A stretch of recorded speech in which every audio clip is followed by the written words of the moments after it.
आप लोगों ने एक से एक बेहतर एयरपोर्ट्स देखे होंगे जहां पर हर तरीके की फैसिलिटीज़ मिलती होंगी, लेकिन आज हम जिस एयरपोर्ट के बारे में जानने वाले हैं वो इनमें से सबसे अलग है।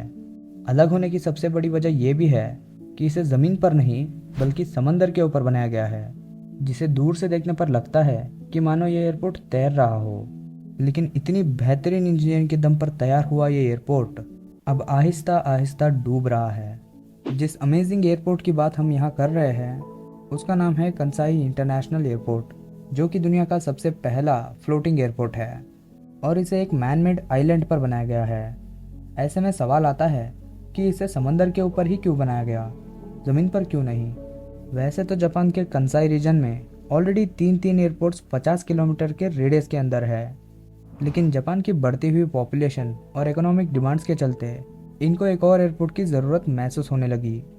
अब इसमें दिक्कत ये थी कि जो एयरपोर्ट्स वहाँ ऑलरेडी मौजूद थे उनके चारों तरफ सिर्फ आबादी ही आबादी थी।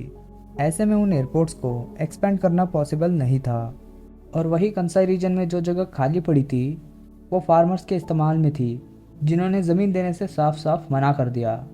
अब जापान को अपने एक्सपोर्ट्स को बढ़ाने और इंटरनेशनल टूरिस्ट को अट्रैक्ट करने के लिए सिर्फ यही एक ऑप्शन बचा था कि कुछ ना कुछ करके ओसाका बे के ऊपर एक एयरपोर्ट बनाया जाए।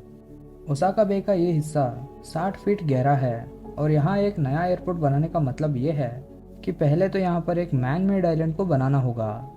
इसीलिए इंजीनियर्स के दिमाग में पहले से ही एक बात खटक रही थी, वो थी प्रोजेक्ट की टोटल कॉस्ट, क्योंकि उस टाइम के गवर्नमेंट के पास इतना बजट ही नहीं था।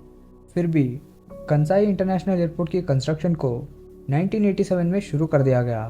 पहले तो इस प्रोजेक्ट के लिए $8 बिलियन की रकम तय की गई, लेकिन बाद में कुछ कॉम्प्लिकेशंस के चलते ये रकम $8 बिलियन से बढ़कर $20 बिलियन तक जा पहुंची। अगर गवर्नमेंट इस एयरपोर्ट को ज़मीन पर बनाने की सोचती तो ये उससे भी महंगा पड़ता, क्योंकि इसके लिए फार्मर्स को भारी कंपनसेशन देना पड़ता। इसीलिए इंजीनियर्स ने दो आइलैंड्स डिज़ाइन किए, जिनमें से पहला वाला 4 किलोमीटर और दूसरा 5 किलोमीटर लंबा था, और इन्हें समंदर के ऊपर बनाने के लिए 700 मिलियन क्यूबिक फीट जितनी मिट्टी को खोद कर लाई गई। जापान ने इससे पहले भी ऐसे आइलैंड्स बनाए थे, लेकिन इस बार कोस्ट से 4 किलोमीटर दूर समंदर की कीचड़ थोड़ी सी अलग थी, जिसके ऊपर आइलैंड को बनाना बहुत ही रिस्की मूव था।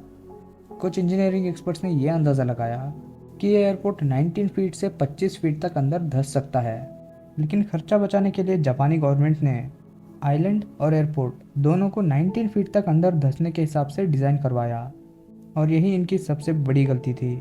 कंस्ट्रक्शन प्रोसेस का सबसे पहला काम ओशन फ्लोर को सख्त करने का था, जिसके लिए 10 लाख से भी ज़्यादा ओशन पाइप्स को इस फ्लोर में डाला गया और उन्हें वाइब्रेट भी किया गया।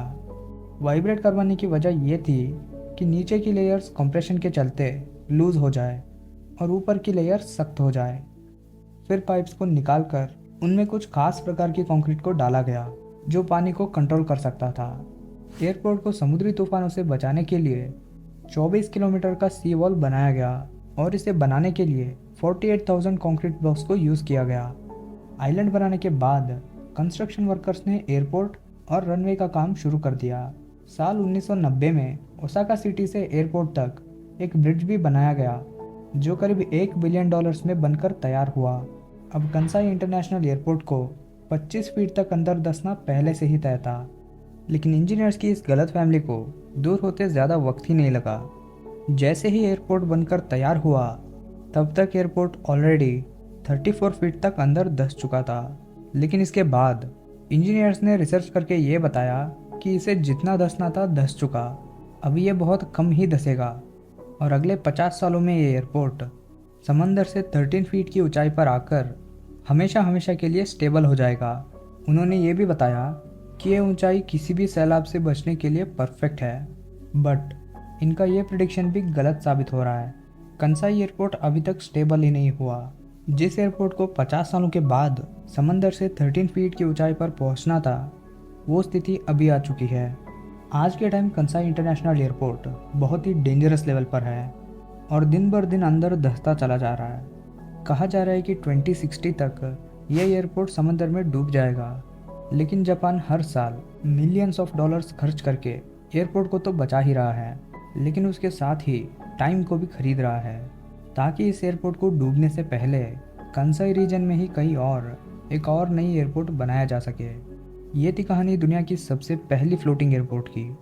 क्या इस फ्लोटिंग एयरपोर्ट को जापान बचा पाएगा? कमेंट सेक्शन में ज़रूर बताना।